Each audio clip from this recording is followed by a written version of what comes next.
Sampahmu tanggung jawabmu. Sampahmu tanggung jawabmu. Sampahmu tanggung jawabmu. Sampahmu tanggung jawabmu. Sampahmu tanggung jawabmu. Sampahmu tanggung jawabmu. Sampahmu tanggung jawabmu. Sampahmu tanggung jawabmu. Sampahmu tanggung jawabmu. Sampahmu tanggung jawabmu. Sampahmu tanggung jawabmu. Sampahmu tanggung jawabmu.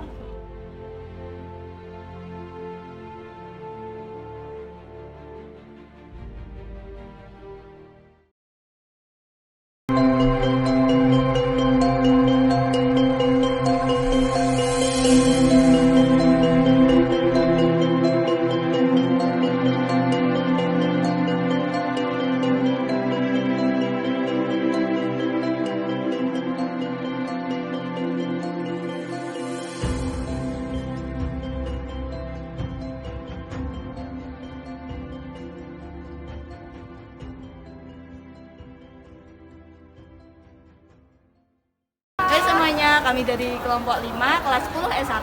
Perkenalkan, nama saya Livia Dewi Nilawati, nomor absen 10. Perkenalkan, nama saya Mutia Husna Farajina, absen 19. Perkenalkan, nama saya Irene Jadrinasari, absen 9. Perkenalkan, nama saya Azabri Dika, absen 5. Perkenalkan, nama saya Novel Wibowo, absen 23. Perkenalkan, nama saya Muhammad Al-Falah dari absen 14. Oke. Hai teman-teman, kita dari kelompok 5, kita memiliki agenda untuk menengok sekeliling kita tentang permasalahan sampah yang sangat kompleks. Yuk ikuti perjalanan kita ke beberapa tempat untuk mengupas permasalahan sampah dan solusinya.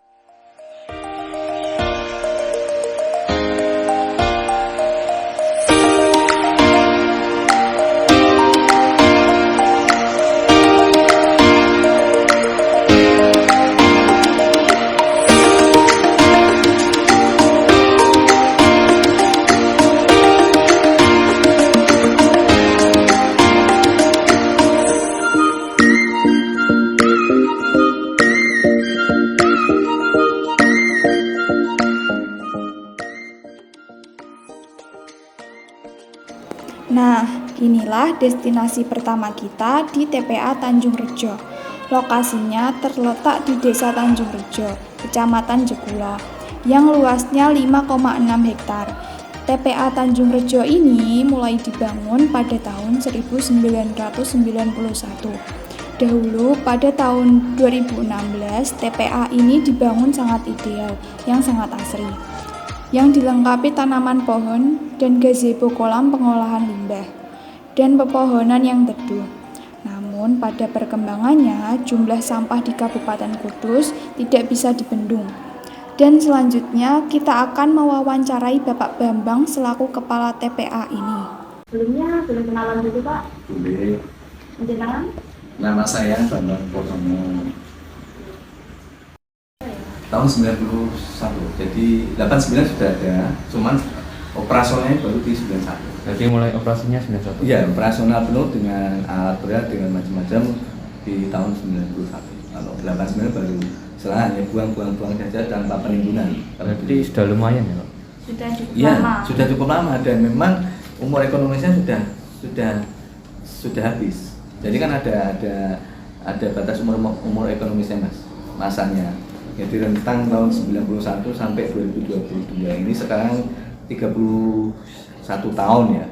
31 tahun. Dengan bayangkan 31 tahun, kalau dulu mungkin standar nasional Indonesia untuk orang membuang sampah, mengeluarkan sampah, sampean itu keluarkan sampah setengah kilo per hari Mas. Diasumsikan. Kalau sebetulnya Mas, ini kita sebetulnya sudah off harusnya. Sudah off karena melebihi batas ketentuan. Kalau menurut aturannya, ya, jadi aturannya kan sebetulnya kan ketinggian timbunan itu kan menurut Permen PUPR itu 5 meter di Borok. Nanti baru ada lagi 5 meter. Nah, ini kan sudah sampai 25 meter baru tahun. Nah, jenengan lihatnya dari titik bawah, jangan dari ajalan. Kalau dari ajalan sini ketinggiannya memang baru 10 meter. Kenapa saya bilang titik bawah? Sebenarnya kalau ke belakang, tanah di belakang kita pol paling bawah jenengan kayak gini itu 50 meter sudah. Ini mas, ini sampah harus ditutup dengan di tanah. Padahal proses ini, proses alami ini, saya sudah membuktikan. Belakang sini yang dengan tempat ini kan sampah. Belakang sini kemarin saya ketuk mau saya tanam, masih utuh mas. Tas kresek saya buka, dalamnya tas kresek saya buka, isinya jeruan, bagian-bagian dalam itu saya buka, masih utuh. Itu padahal ini sudah sejak 91. Artinya sampah plastik itu sama kain itu tidak hancur dalam waktu 31 tahun ini.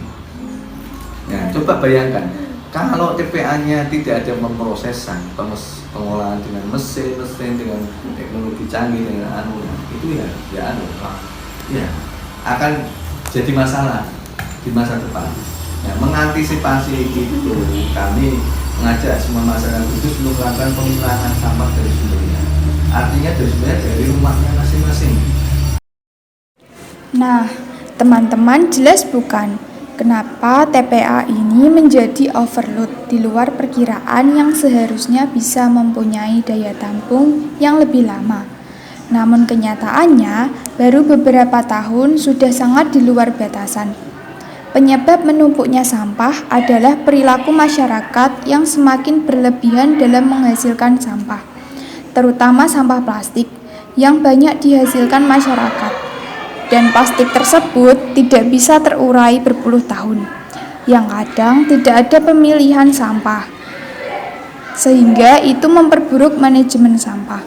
Seandainya masyarakat memilah sampah, akan ada sampah yang dapat didaur ulang, ada sampah organik yang mudah terurai, dan cukup sampah residu saja yang ada di TPA. Selanjutnya adalah mengajak Oke guys, tujuan kita selanjutnya adalah untuk mengajak kalian ke Bank Sampah Muria Indah. Nah, kita sudah sampai di destinasi kedua nih. Inilah Bank Sampah Muria Indah Berseri, berlokasi di Perumahan Muria Indah, Desa Gondang Manis, Kecamatan Bae. Kita kali ini akan bertemu Bu Diana, selaku Ketua Bank Sampah ini. Oh iya, nama saya Diana Kristiawati, Ketua Bank Sampah Muria Berseri, Muria Indah, Gondang Manis, Kudus. Sampah ini dibentuk oleh Dinas Lingkungan Hidup tahun 2012. Jadi dulu kan ada sosialisasi dari Dinas Lingkungan Hidup. Nah, Bank Sampah ini dibentuk sebetulnya awalnya waktu untuk ya bisa membantu penilaian Adipura Kabupaten Kudus. Waktu tahun 2021 itu kita menjadi CSR-nya Pegadian. CSR-nya Pegadian yang tadinya bangunan bedeng terus diperbaiki tidak besar ini. Jadi ini dibagiin semi permanen ini oleh Pegadian ini. Jadi bangunan tembok ini oleh Pegadian sampai depan sini. Nah, kalau yang samping itu ceritanya di tahun 2021 bulan Maret kalau tidak salah kita ikut lomba basic Bank Sampah Innovation Competition yang diselenggarakan oleh Astra. Dari seluruh Indonesia ada 110 peserta, kita masuk 10 besar nasional. Sampah itu kan ada sampah layak jual, sampah layak buang, sampah layak kreasi. Kalau yang diterima di sini itu sampah layak jual. Sampah layak jual sama sampah layak kreasi juga sebagian. Sampah layak buang tidak kita terima.